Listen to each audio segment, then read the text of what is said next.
হয়েছে হয়েছে হয়েছে হয়েছে।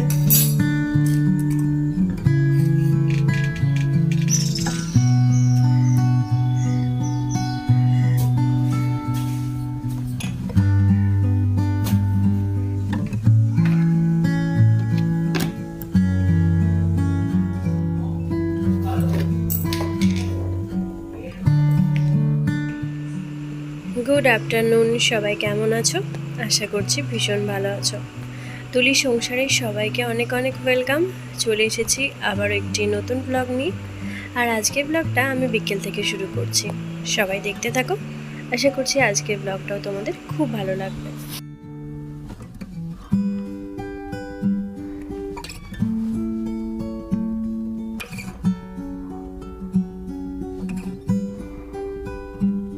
আজকে জানো তো, সকালের দিকে এই ঘরটা পরিষ্কার করা হয়নি।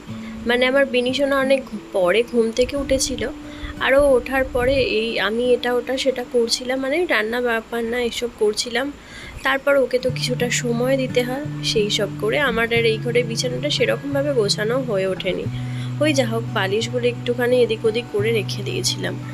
তো তারপর বিকেলবেলা আমি জানি যে দুপুরবেলা আবার শোবে, আবার বালিশগুলো ওলট পালট করবে, সেই জন্য আর বেলাতে ওই 12টার দিকে তখন আমি আর পরিষ্কার করিনি। ভাবলাম যে বালিশগুলো এরকমই থাক, আমিও একটুখানি এই সময়টা শুয়ে টিভি দেখি। তো সেই জন্য আর গোছগাছ সেরকমভাবে করিনি, ভাবলাম একবারেতেই বিকালে করে নেব। আর এই যে বিকালে এখন বিছানাটা গোছাচ্ছি, তার সঙ্গে এরপর তো আছে আমি ঝাড়ফাট দেবো, মানে ঝাড়টা যদিও দিয়ে যায়, ঘরটা মুছে নেব। তো তারপর হচ্ছে বিকালে গাছে জল দেয়া থাকে, তো সেই গাছে জল দেব, সেই সমস্ত নিয়ে বিকেলবেলাটা আমার এই সমস্ত কাজগুলোই চলে। আর জানো তো, আজকে না বাইরে একটু বেশ মেঘ করেছে, জানি না বৃষ্টি হবে কি না। কালকেও একটু মেঘ এসেছিল, কিন্তু কাল আর বৃষ্টি বৃষ্টি হয়নি। ওই মেঘটা একটু আধটু ডাকলো, ডেকে বৃষ্টিটা বন্ধ হয়ে গেল, মানে বৃষ্টি পড়লোই না, একটু হাওয়া দিল, বন্ধ হয়ে গেল। আজকে কিন্তু বেশ হাওয়া দিচ্ছে, আর সঙ্গে সঙ্গে সঙ্গে না ঠান্ডা ঠান্ডা হাওয়া, জানি না বৃষ্টি হবে কি না। তারপর এই যে বিছানায় ঝেড়ে নেওয়ার পর আমি একটুখানি ঘরটরগুলো মুছে নিয়েছিলাম, আর নেওয়ার পর বাইরে বসেছিলাম। আর সেই সময় মাকে একটু ফোন করেছিলাম। এই সময়টা মাঝে মধ্যে মাকে ফোন করি, যেদিন যেদিন বেলার দিকে সময় পায় না ফোন করার, সেদিন মা আমাকে বিকালের দিকে ফোন করে। তো মায়ের সঙ্গে একটু আধটু কথা হয়। আর তারপর এই যে দেখো, আমি এখন মানে জামা কাপড় যেগুলো মেলা ছিল সেগুলো তো তোলাই হয়নি। জানো আমার যে কাজে দিদি আছে, সে তো অনেক বেলাতে কেচে দিয়ে যায়, তো সেই জন্য আর বেলার দিকে তুলতে পারি না। আর ওই যে দূরে দেখো আকাশটা কীরকম মেঘ এসেছে, আমি ভাবলাম যদি বৃষ্টি নামে আমার সমস্ত শুকনো জামা কাপড় সব ভিজে যাবে, তাই আমি আগে ভাগেই জামা কাপড়গুলো তুলে নিলাম। আর তারপর এমনি এখানে বসেছিলাম। ও না, তারপর আমি বসে গাছে জল দিচ্ছিলাম, আমি আর আমার বিনিশোনা। মানে আমি যখনই গাছে জল দিই, আমার বিনিশোনাও চলে আসে গাছে জল দেওয়ার জন্য। কী যে পাকা হয়েছে না, সমস্ত কাজে ওকে হাত দিতে হবে।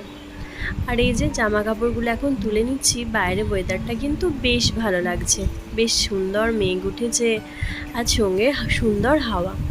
আর তারপর জানো তো, এখন বেজে গেছে 8টা। আর আজকে ইন্দুর পড়া ছিল 4:30 থেকে 6:30 পর্যন্ত। তো ও তো পড়তে গিয়েছিল, কিন্তু ও আসতে পারেনি। মানে 6:30 থেকে এখানে বৃষ্টি নেমেছে পুরো 7:30 পর্যন্ত, টানা 40-45 মিনিট ধরে বৃষ্টি হয়েছে। আর তার সঙ্গে প্রচণ্ড মেঘ ডাকছে, সেই জন্য ইন্দু আর পড়েই বাড়ি আসতে পারেনি। তারপর অনেকটা পর 7:30টার দিকে ওর বাবা গিয়ে ওকে নিয়ে এলো। আর তারপর কি, আমি এখন একটু ভালো করে চা করে নিয়েছি, কারণ বেশ ঠান্ডা ঠান্ডা একটু ওয়েদার হয়ে গেছে, মানে অতিরিক্ত গরমটা কেটে গেছে, আর বেশ ঠান্ডা হাওয়াও দিচ্ছে। আর এই ওয়েদারেতে একটু চা না হলে যেন জমে না। তো এই যে চা করে নিয়েছি, আর একটু বিস্কুট দিয়ে আমরা খেয়ে নেব। আর এরপর আছে রাতের রান্না বান্না।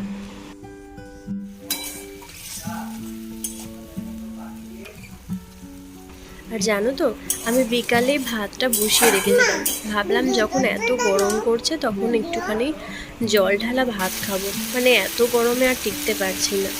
তো তারপর দেখলাম যখন বৃষ্টি হয়ে ওয়েদারটা ঠান্ডা হয়ে গেছে, তখন আর কি তাহলে একটুখানি গরম ভাতই খাওয়া যেতে পারে।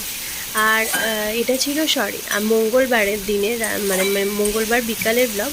আর আমি যদিও ভাত খাবো না, তোমাদের দাদা, ইন্দু আর বিনি 3জনে খাবে, তো সেই জন্য ওদের জন্য আমি একটু ডিমের ঝোল করে দিয়েছিলাম। আর ইন্দু তো ডিমের ঝোল খেতে বেশ ভালোই বাসে, তো তো ওদের জন্য এটাই করেছিলাম, আর আমার জন্য একটু রুটি করেছিলাম, মানে দুটো রুটি। আসলে ইন্দুর টিফিনের জন্য আমি আটা মেখে রেখেছিলাম, তো সেখান থেকে আমি আমার জন্য দুটো রুটি বানিয়েছিলাম। আর সঙ্গে ঘুগনি ছিল, যেটা ওবেলা বানিয়েছিলাম, তো সেটা দিয়ে খেয়ে নিয়েছিলাম। আমরা মেয়েরা আমাদের নিজেদের খাওয়ার জন্য সেরকম কিছু প্রয়োজন পড়ে না, ওই না হোক মানে পেট ভরার মধ্যে একটুখানি খেলেই হলো, তাই না? তো সেরকমই আমিও ওই রুটি আর একটু তরকারি খেয়ে নিলাম। আর এই ডিমগুলো জানো তো কালকে তোমাদের দাদা এনে দিয়েছে, কিন্তু এগুলো ভরাই হয়নি, মানে কৌটোতে ভরে আমি ফ্রিজে ভরে রাখি, সেগুলো করা হয়নি। আর আজকে যে কটা রান্নার ছিল সেই 3টে ডিম আমি নিয়ে নিলাম সঙ্গে। ভাবলাম যে না, ডিমটা যখন খুলেইছি, মানে প্যাকেটটা যখন কেটেইছি, তখন ডিমগুলো সব কৌটোর মধ্যে ভরে ফ্রিজে ঢুকিয়ে রাখি। আসলে ঝুড়ির মধ্যেও ফ্রিজে রাখা যায়, ছোট্ট একটা ঝুড়ির মতো কৌটোর ভেতরেতে। কিন্তু ওখানে একটা সমস্যা কি, আমার 2 মেয়েই তো ফ্রিজে প্রচণ্ড হাত দেয়, তো যদি টানাটানি করে ফেলে দেয় তাহলে সমস্ত ডিমগুলোই ভেঙে যাবে। সেই ভয়ে আমি এই কৌটোর মধ্যেই রাখি। আর কৌটোর মধ্যে ডিমগুলো ভরে ফ্রিজে রাখাটাও বেশ সুবিধা। আর এই ডিমগুলো জানো তো বেশ বড় সাইজের, মানে দেখে মনে হবে না এগুলো যে মানে এই ডিমগুলো 6 টাকা করে নেয়, তো 6 টাকা করে ডিম এগুলো দেখে মনেই হবে না, এত বড় বড় সাইজের, মনে হবে যেন মানে 10 টাকা করে দাম। তো এই আমাদের পাড়াতে একটা দোকানে এই ডিমগুলো পাওয়া যায়, তো তোমাদের দাদা ওখান থেকে ডিমগুলো নিয়ে আসে। এই যে আমার ফ্রিজে ডিমগুলো রাখা হয়ে গেছে এই কৌটোর মধ্যে, এবার এগুলো ফ্রিজে ভরে দেবো। আর তারপর আরও একটা বার করে নিলাম, মানে সিদ্ধ ডিমগুলো রান্না করতে গিয়ে না একটুখানি মানে জলটা কমে গিয়েছিল। আর সিদ্ধ ডিম যখন কড়াই হয়েছে তোমাদের দাদা দেখে একটা খেয়ে নিয়েছে, তাই ও বললো আমি অমলেট খাবো। আর এই যে আমার ইন্দু সোনা এখন, ওর না ডিম ফাটাতে বেশ ভালো লাগে, আমাকে বলছে মা ডিমটা আমি ফাটিয়ে দিই, তো তারপর ও ডিমটা ফাটিয়ে দিল। আর ডিম গুলে এখন রেখে দেবো, খাওয়ার সময় গরম ভেজে দেবো। আর তার সঙ্গে চলো কয়েকটা গ্রসারি জিনিস আমাদের শেষ হয়ে গিয়েছিল, তো সেই জিনিসগুলো তোমাদের দাদা এনে দিয়েছিল।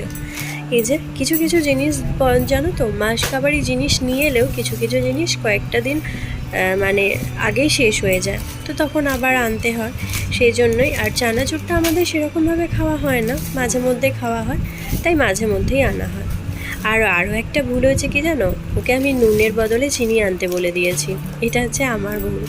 নুন লেখার জায়গায় চিনি বলে ফেলেছিলাম বলে নুনটা আনেনি, চিনিটা নিয়ে এসেছে। আর আমার নুনটাই শেষের পথে, তো ভাবলাম যে থাক, আজকে চিনিটা এনেছে। আর চিনি তো এমনি আমাদের খুবই দরকার লাগে, শরবত খেতে বলো বা চা খেতে, আর এই গ্রীষ্মের দিনে শরবতটাই তো বেশি খাওয়া হয়, তো সেই জন্য চিনিটাও থাক। তো চলো বন্ধুরা, আজকের মতো ব্লগটা এইটুকুই, দেখা হবে আবারও নতুন ব্লগে। ততক্ষণের জন্য সবাই ভালো থেকো, সুস্থ থেকো। আর আজকের ব্লগটা কেমন লাগলো অবশ্যই একটা কমেন্টের মাধ্যমে জানিও। তো আজকের মতো টাটা।